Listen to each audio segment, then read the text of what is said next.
Good morning India. आज का सवाल है, जब सब कुछ परमात्मा के नज़र में होता है,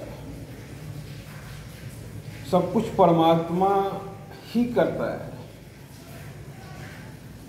तो कैसे किसी को नज़र लग सकता है?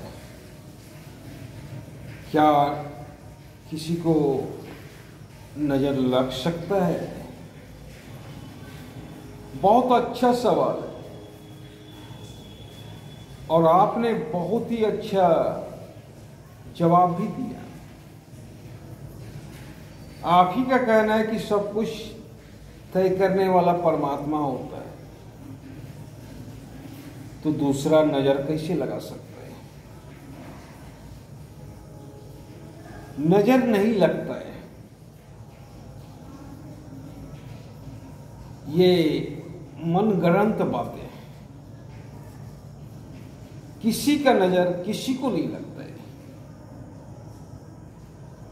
और अगर नजर लग सकता है तो परमात्मा का ही लग सकता है। दूसरे का नजर किसी इंसान को नहीं लग सकता है, क्योंकि आपकी रचना परमात्मा ने की, तो आपको गिरा दूसरा नहीं सकता है, चाह कर भी नहीं गिरा सकता है। मेरे गांव में 4 ओझा हुआ करता था। जब ओझा गांव में था तो बराबर किसी न किसी को नजर लगा करता था, और वो आते थे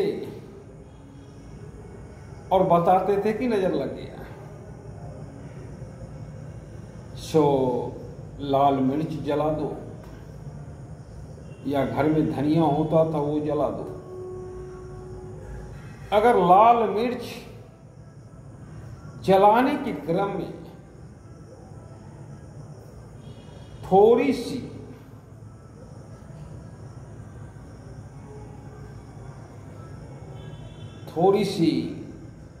अगर लाल मिर्च पुरानी है, तो लाल मिर्च से निकलने वाले सेंट से आपको छींक नहीं आएगा। लाल मिर्च जलने के बाद बड़ी जोर से सबको छींक आता है, अगर लाल मिर्च से छींक नहीं आ रहा है तो उनका मानना है कि नजर लग गया, पर नजर नहीं लगता है। कभी काल लाल मिर्च पुरानी होने के चलते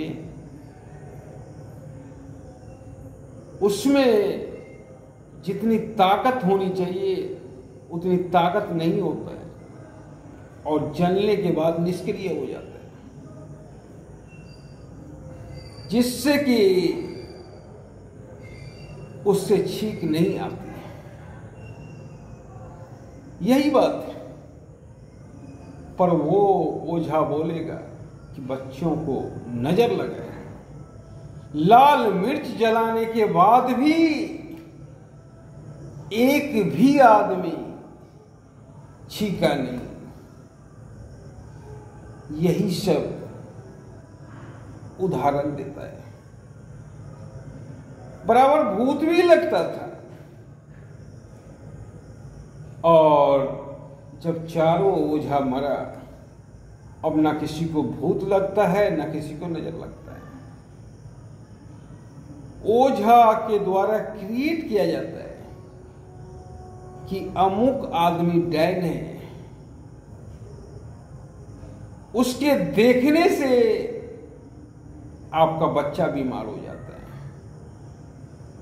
जिस गांव में ओझा रहता है उसी गांव में डायन पाई जाती है, क्योंकि डायन होता ही नहीं है। डायन तो ओझा के द्वारा क्रिएट किया जाता है। अगर ओझा नहीं है तो उस गांव में डायन भी नहीं है, तो नजर लग ही नहीं सकती है। अब परमात्मा की कलाकृति है,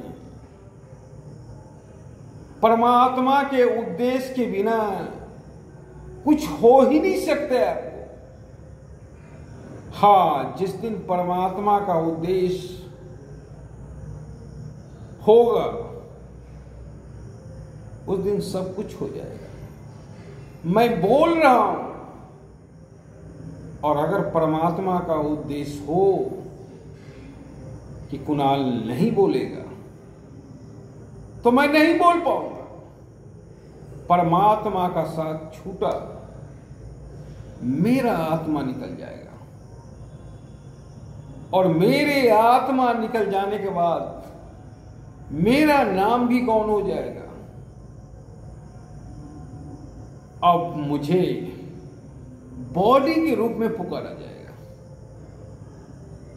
और वो भी बॉडी 3-4 घंटे ही सुरक्षित रख सकता है। उसके बाद बॉडी स्वतः सड़ने लगता है। तो परमात्मा के उद्देश्य के बिना कुछ नहीं होता है। जो भी होता है इस सृष्टि में परमात्मा का उद्देश्य होता है। परमात्मा के उद्देश्य के बिना कुछ भी नहीं होता है। और मानव की क्या हिम्मत जो आपको नजर लगा दे। नजर लगता ही नहीं है। और कोई मानव अपशकुन नहीं होता है। मानव भगवान की कलाकृति है और सबसे सुंदर कलाकृति है। तो अपशकुन कैसे होगा, और किसी की नजर इतनी गंदी कैसे होगी जो आपको देखने मात्र से आप बीमार पड़ सकते हैं। ये सब मन गढ़ंत बातें हैं। मन नजर नहीं लगता।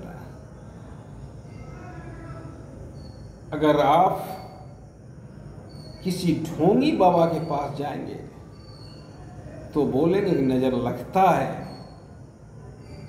अमुक आदमी ने तुम पे नजर लगाया हुआ है। इस नजर को उतारने के लिए तुम्हें यज्ञ करवाना पड़ेगा। उसके एवज में 10,000 रुपये लगेंगे। अगर किसी बाबा के पास आप चले जाएं तो वो उसी अंदाज में बात करेगा, क्योंकि बाबा के लिए आप क्लाइंट हैं। आपसे माल ऐंठना उनका काम है, ताकि उनका जीविका चलते रहे।